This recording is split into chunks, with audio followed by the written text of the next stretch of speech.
আসসালামু আলাইকুম বন্ধুরা, আজ আমরা আসছি আরও একটি নতুন ভিডিও নিয়ে। আজ আমরা বানাবো কাঁচা আমের আচার। তবে চলেন আমরা আমগুলা এখন গাছ থেকে পেড়ে নিয়ে আসি।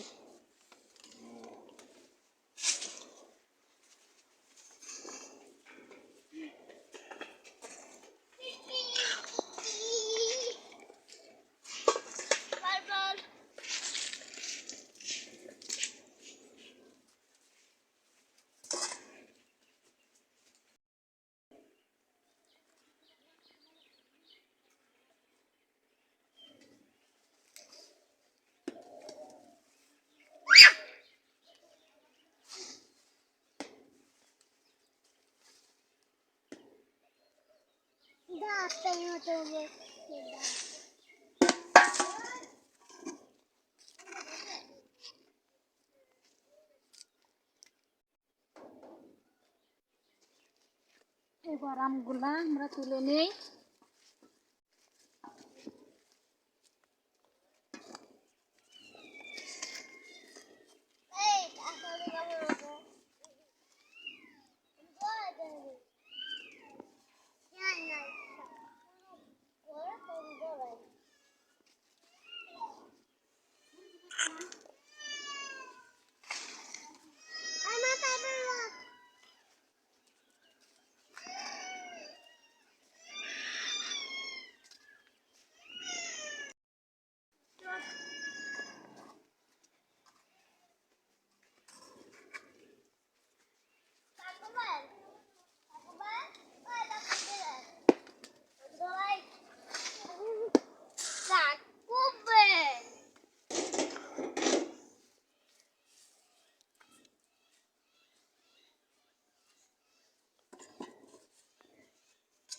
এবার আমগুলো আমাদের ছিঁড়া হয়ে গেছে।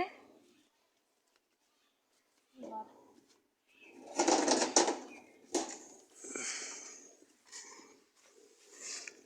চলো চলো বাড়ি যাই।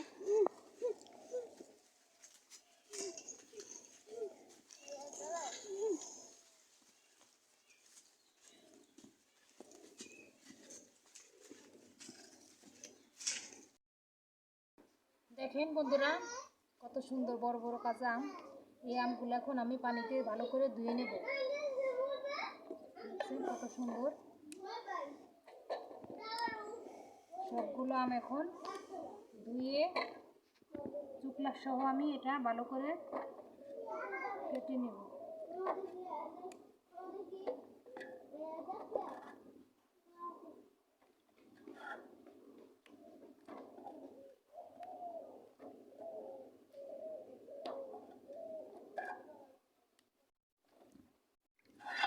এখন এগুলোকে ভালো করে ধুবো।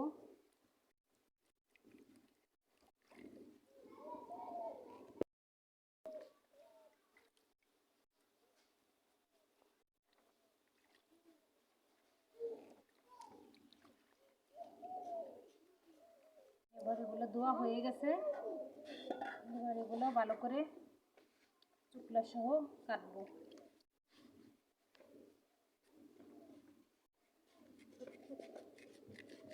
নাটিগুলো শক্ত হয়ে গেছে।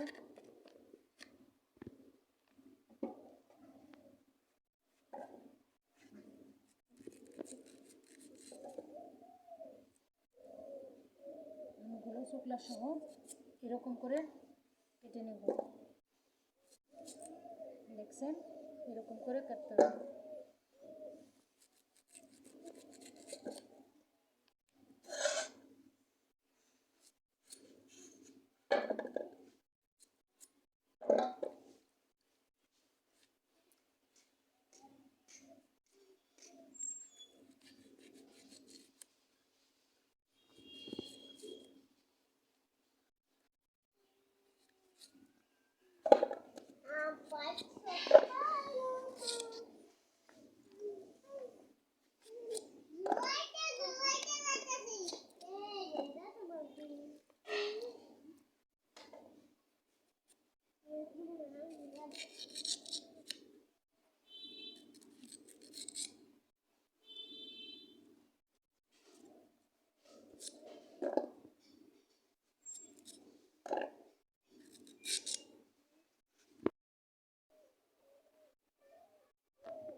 পায়খানা যাবে।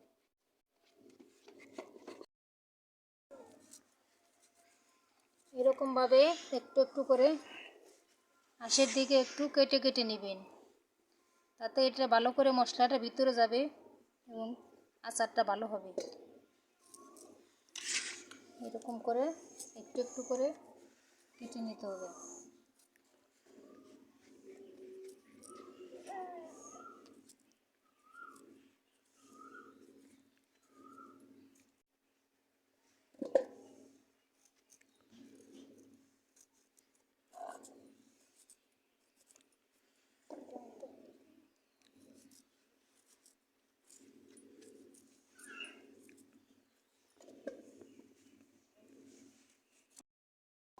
এবার আমগুলো আমাদের কাটা হয়ে গেছে, দেখেন সবগুলো আমরা একইভাবে কেটে নিয়েছি।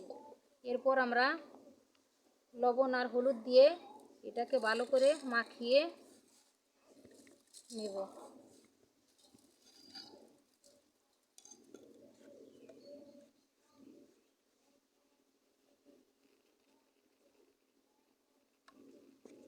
এবার লবণ হলুদ দিয়ে ভালো করে এটাকে মেখে নেব।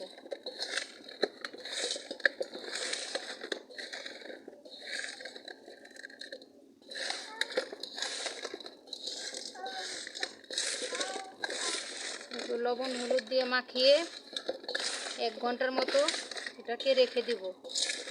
বাটি পানিটা লবণের জন্য এটা বের হয়ে আসবে, পানিটা ফেলে আমরা আচারটা বানাবো। আমের গায়ে যে পানিটা আছে এটা লবণের সাহায্যে বের হয়ে আসবে। এবার এটা আমাদের মাখানো হয়ে গেছে, এটাকে আমরা এখন 1 ঘন্টার মতো রেখে দেব। এবার এটা মাখা হয়ে গেছে, এখন এটা আমরা ঢাকনা দিয়ে ঢেকে দেব 1 ঘন্টার জন্য। এরপর আমরা বাদবাকি মশলাটা বানিয়ে নেই। এখানে মশলা বানানোর জন্য নিয়েছি 4টি তেজপাতা, কয়েকটা এলাচ গুঁড়ো, কয়েকটা লবঙ্গ, এগুলো নিয়েছি, কয়েকটা শুকনো মরিচ, কিছুটা জিরা, আর নিয়েছি 5 ফোড়ন। এগুলো সবগুলো আমরা এখন ভেজে নেব। ভেজে নেওয়ার পর আমরা এগুলো গুঁড়ো করব। এবার আমরা সবগুলো মশলা একসাথে দিয়ে ভালো করে ভেজে নেব। এভাবে একটু একটু করে নেড়ে ভেজে নেব।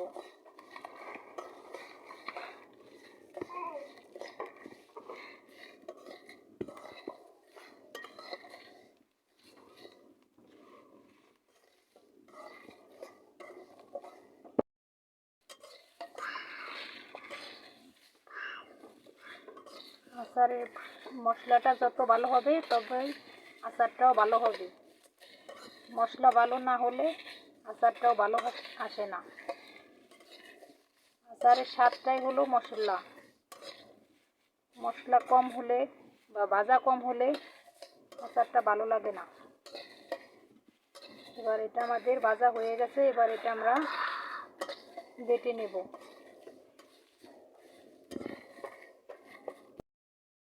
এবার এটা আমরা শিলপাটায় বেটে নেব। এটা গরম গরম থাকতে বাটতে হয়, তাহলে এটা উদে যাবে। এবার আমরা শিলনোড়ায় বেটে নেব। এবার আমরা মশলাগুলো বেটে মশলাটা বানিয়ে নিই। মরিচ আর তেজপাতাগুলো আগে হালকা একটু ভেঙে ভেঙে নিই, মানে অতটা গুঁড়ো করবো না, একটু আদা ভাঙা ভাঙা করে এটা ভেঙে নিই। ভাঙা হয়ে গেছে, এরপর বাদ বাকি মশলাগুলো একসাথে দিয়ে দেব। যেহেতু এটা আচারের মশলা, এটা বেশি গুঁড়ো করার দরকার নাই, তো আদা ভাঙা ভাঙা হলেই এটা ভালো হয়।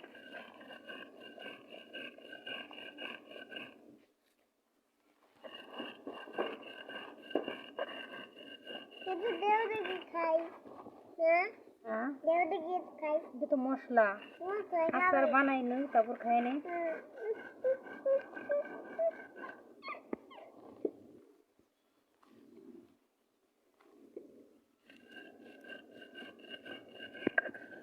মশলার এত সুন্দর ঘ্রাণ হয়েছে, ছোট বাচ্চারাও মশলাগুলা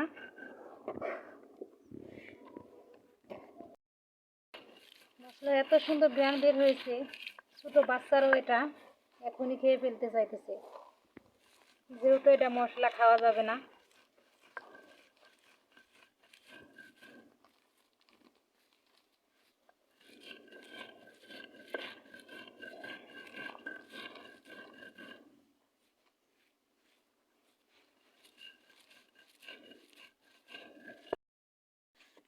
জুতা সুদা করে পড়ো, জুতা করে পড়ে না, জুতা শুধু উল্টা করে পড়ে।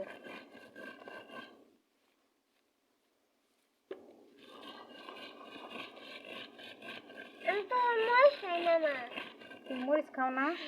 তুমি মরিচ ফালাই খাই না। হ্যাঁ, তুমি এটি খাই।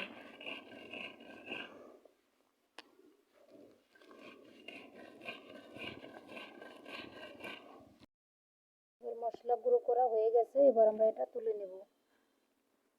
দেখছেন, আমরা অনেকটা গুঁড়ো করিনি, কিছু কিছু আনাম রয়ে গেছে, আদা ভাঙা ভাঙা হয়েছে।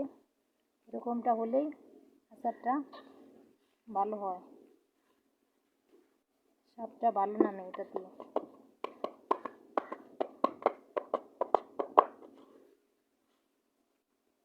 এরপর গুঁড়ো করে নেব কয়েকটা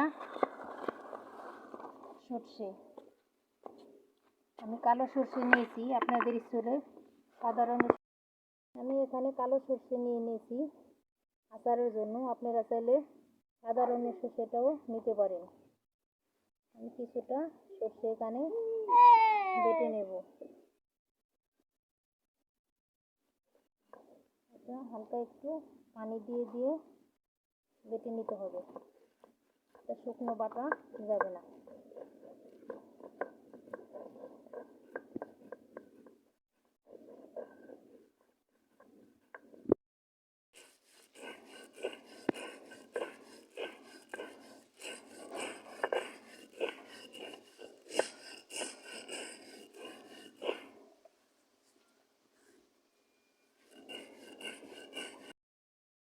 এবার এটা আমাদের বাটা হয়ে গেছে, এবার আমরা এটা তুলে নেব। আপনার যদি সর্ষে না থাকে, কাসুন্দি দিয়েও আপনারা করতে পারেন সর্ষের বদলে।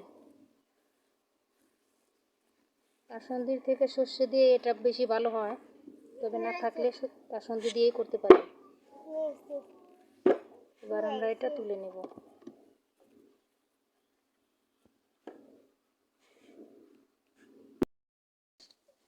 এবার 1 ঘন্টা হয়ে গেছে, এবার আমরা কড়াইতে তেল দিয়ে দেব। কড়াইতে আমরা একটু তেল দিয়ে দিব, যেহেতু আমের আচার তেল তো একটু বেশি লাগবে। তেলটা দিয়ে দিলাম।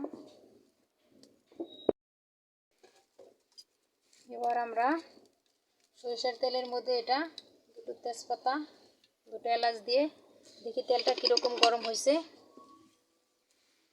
একটু গরম হওয়ার জন্য দেখে নিলাম মশলাগুলো দেখে।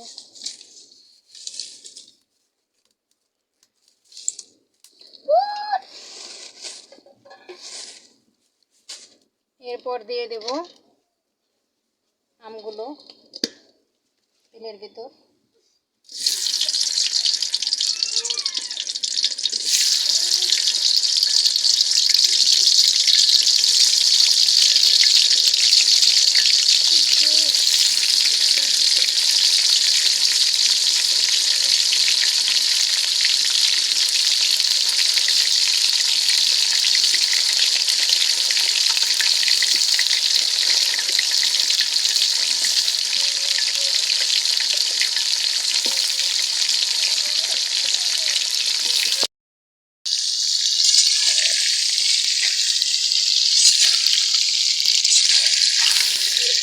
দিয়ে দেবো চিনি। চিনিটা দিলে চিনির গায়ে যে পানিটা আছে ওটা ফুটে আসবে।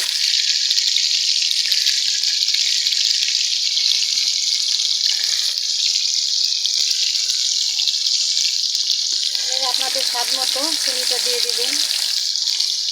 যদি টক একটু খেতে চান তাহলে চিনিটা একটু কম দিবেন। মিষ্টি পছন্দ করলে একটু চিনিটা দিতে দেবেন।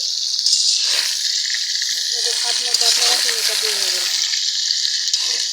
দিয়ে এটা ভালো করে নেড়ে উল্টে পাল্টে নেবেন।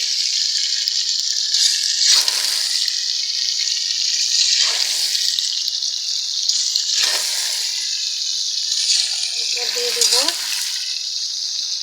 সরষে বাটা। সরষে বাটা দিয়ে ভালো করে নেড়ে নেব।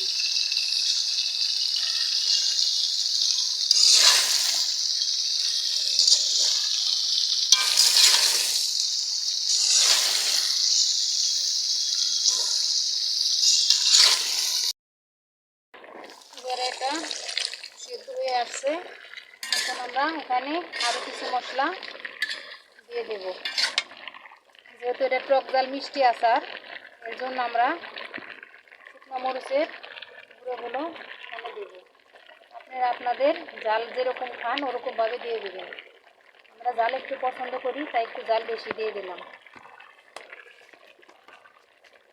আরও দেব ধনে গুঁড়া, 1 চা চামচের মতো ধনে গুঁড়া দিয়ে দেবেন। যেহেতু পাঁচফোড়নের ভিতরে ধনে গুঁড়া থাকে না অতটা, তাই আমরা ধনে গুঁড়োটা দিয়ে দিলাম।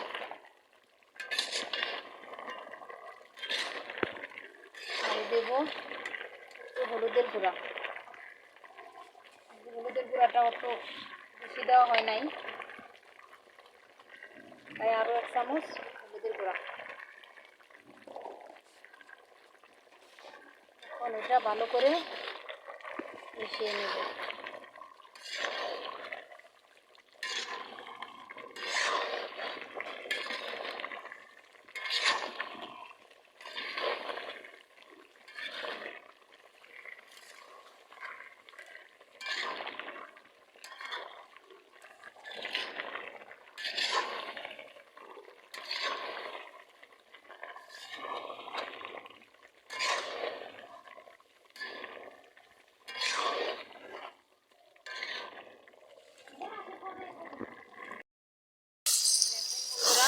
এটা প্রায় হয়ে এসেছে, অনেকটা পানি শুকিয়ে গেছে। আলুর গায়ে থেকে যে পানিটা ছাড়ছিল চিনি গায়ে থেকে, ওটাই শুকিয়ে যে তেল বেরিয়ে এসছে।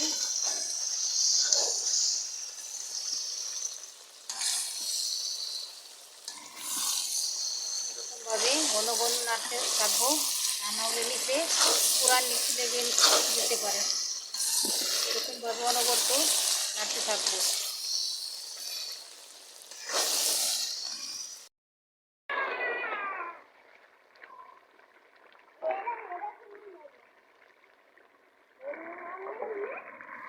এবার আমরা বাদ বাকি মশলাগুলো এখানে দিয়ে আরও কিছুক্ষণ নেড়ে এটাকে নামিয়ে নেব।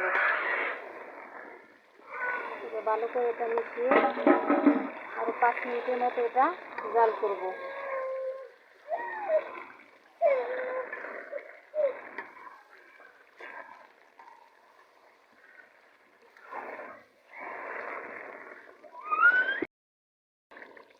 এবার আচারটা হয়ে গেছে। এবার এটা ঠান্ডা হলে আমরা কৌটায় ভরে পরিবেশন করব। দেখেন কত সুন্দর কালার চলে আসছে, অনেক সুন্দর একটা গ্রান বের হয়েছে। এবার এটা ঠান্ডা হতে দেব।